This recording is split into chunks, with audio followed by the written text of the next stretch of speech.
Despite the rise of global extremism, it turns out that terrorist guidelines and bomb-making instructions are still easily available online.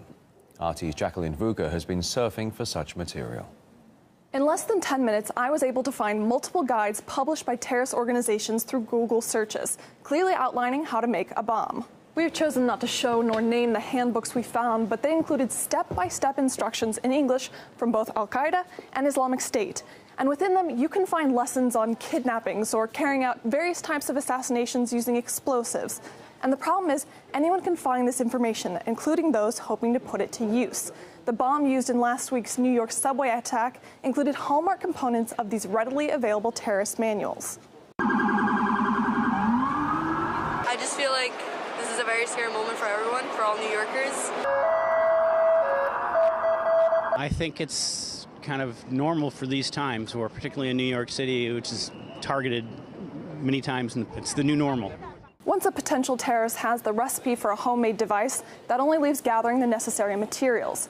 An investigation back in September found that Amazon's algorithm was suggesting items that could be bought together in order to create a bomb.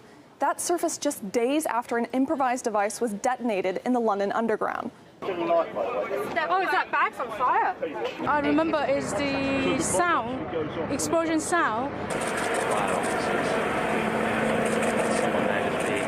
Back in September, Amazon pledged to fix its algorithms, but last time we checked, just before recording this piece, it was still there. These easily accessed terrorist materials have been on the internet for years already, and Google has made promises in the past to fight their availability. Google and YouTube are committed to being part of the solution. We're working with government, law enforcement and civil society groups to tackle the problem of violent extremism online. There should be no place for terrorist content on our services. That statement came back in June of this year, and yet just this Monday, Britain's The Independent News website released a report outlining how they alerted Google to the fact that their algorithms could provide extremists with dangerous materials, and yet saw no change in the search result days later. Clearly, despite the company's willingness to tackle terrorist content, its own algorithms are failing. With websites, making a URL, making a website, all of these things online, anybody can just start a new one. So say, for example, your website that has maybe terrorist content or activity that's problematic or can lead to criminal activity, if they shut that down, if Google didn't allow that to come up in a search result, another one could come up right after. So you're not only looking at things like Google, which would be the search engine that it was found on, but now you're looking at things like website hosts. So now these are other private companies, not just Google's search engine, but other private companies that have to now look at who is starting a URL, what are they doing, how do they make this website. So in terms of Google, they're going to be having to cut out in the algorithm, cut out the search results. This is going to be much more difficult.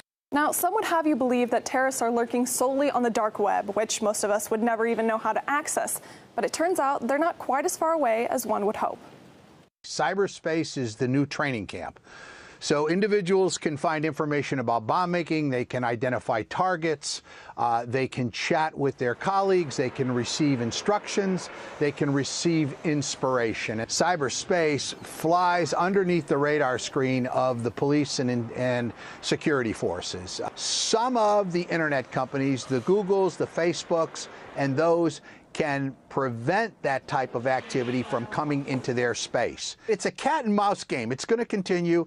I don't want to say it's a mission impossible, but it's a very, very difficult to remove all and still live with a free and open internet to remove all elements of hate and extremism.